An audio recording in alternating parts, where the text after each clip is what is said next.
Reacting to a week of terror, that is the topic of tonight's byline. It was a beautiful moment of defiance on Parliament Hill today, almost exactly 24 hours after Michael Zehaf-Bibeau gunned down Corporal Nathan Cirillo and then stormed the Parliament buildings looking to extend his carnage.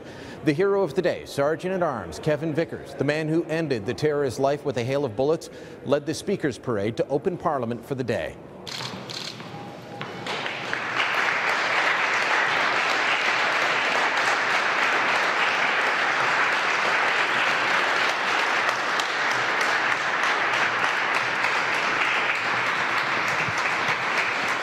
The emotion, the appreciation of Vickers was seen in the faces of politicians, heard in the words of their speeches. Mr. Speaker, I'd be very remiss if I did not conclude in acknowledging specifically the work of the security forces here on Parliament and the great work of our Sergeant-at-Arms.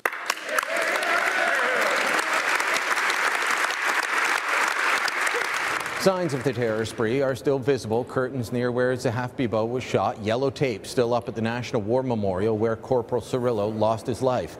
We need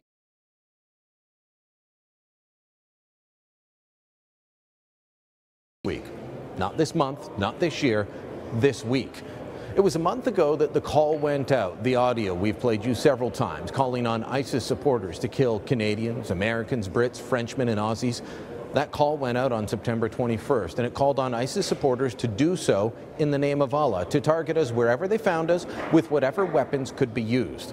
And then a week later, here in Canada, a booklet was issued called United Against Terror. It was put out by the National Council of Canadian Muslims, formerly known as CARECAN, and issued in cooperation with the RCMP. It has the RCMP's logo and endorsement on the booklet, and that booklet told us not to link Islam and terror. Quote, abandon public terminology that creates false linkages between Islam and terrorism in favor of consistent language that contextualizes threats and accurately identifies the perpetrators of violent extremism.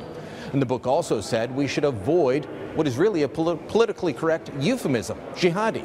By equating terrorism with jihad and calling terrorists jihadis, the media, law enforcement, intelligence agencies and politicians have confused the discourse, and this has been counterproductive in challenging the extremist narrative in the minds of the young and vulnerable. So let me juxtapose here. A group called Islamic State says kill infidels in the name of Islam to please Allah. Another group says there's no connection between Islam and terror. And this week we have 2 Canadian soldiers dead from people who carried out their attacks, they said, in the name of Allah. So what to believe? Do you believe the people, including some of our politicians who say there's no connection between these crimes, this violence and Islam? Or do you believe the guys who run over our soldiers or shoot them down and say they're doing it for their religion? These 2 terror attacks by Zehaf-Bibeau and Ahmed Rouleau were the first successful ones, but they're not the only ones.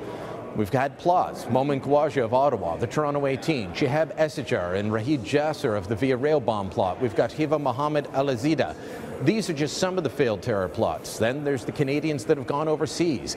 Damien Claremont, Mohammed or M3, Farah Mohammed, Sirdon, Gregory and Colin Gordon.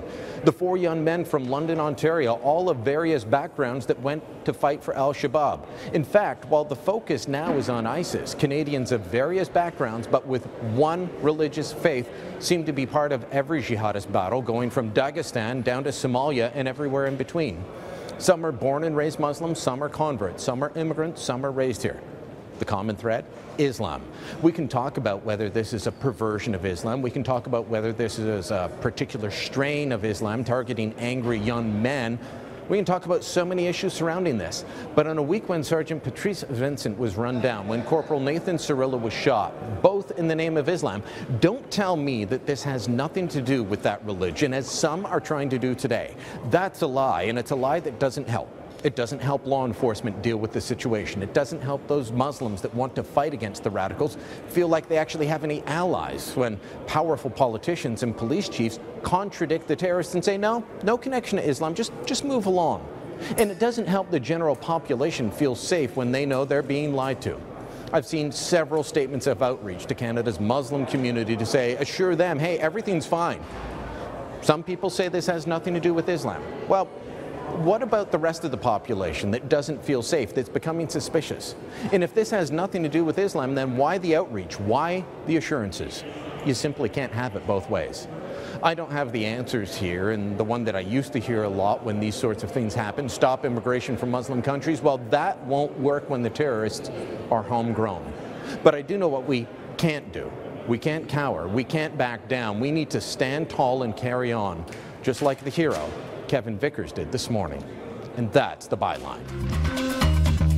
Our top story today continues to be the terrorist attack in Ottawa and trying to piece together exactly what happened. One of the main questions being asked, how was a terrorist gunman able to burst through the front doors of Parliament? My colleague David Aiken has a walkthrough explaining exactly what happened, where shots were fired and when. I'm in the center block of the Parliament buildings in Parliament Hill, and what I want to do now is try to walk through at the scene as much as we're able to piece together about the events that happened yesterday. Right here are the front doors to the center block. They're unlocked. This is normally where MPs, political staff, and the public, they use these doors. These are the doors through which the shooter came yesterday. You can see that there are some security personnel, the blue shirts as we call them. They're wearing protective vests, but they're unarmed. They do not have any weapons. They're normally checking for identification. But yesterday, because the Prime Minister was in this building, there was a plainclothes police officer standing here at the top of these steps. That's standard procedure.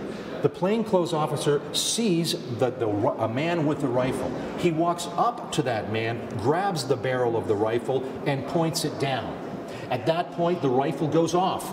The bullet hits the plainclothes police officer in the leg. The officer falls, crying, "Gun, gun, gun." There's a second plainclothes police officer, also armed. He pulls his sidearm out and is ready to shoot the shooter, but there are children here in the rotunda. This is the part of the center block we're in now. Doesn't want to discharge his weapon for fear of hitting a child or an innocent civilian. At this point, security personnel all across the hill are flooding in. They know that there is someone with a gun here in the Hall of Honor, and we don't know what that person is doing. The shooter, having been confronted, is now moving very quickly down the Hall of Honor. Follow. Every Wednesday morning, let's remember, the Prime Minister and the Conservative caucus are meeting here in the Commonwealth Room, one of the big rooms on Parliament Hill. The Prime Minister is just behind those oak doors as the shooter goes by.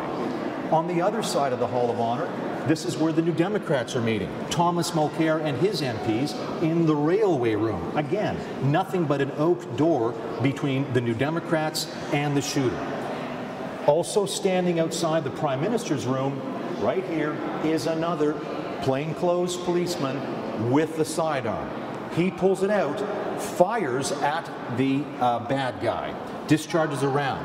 Doesn't apparently hit the bad guy there because the bad guy in his rifle, walking by, turns and fires around towards the policeman.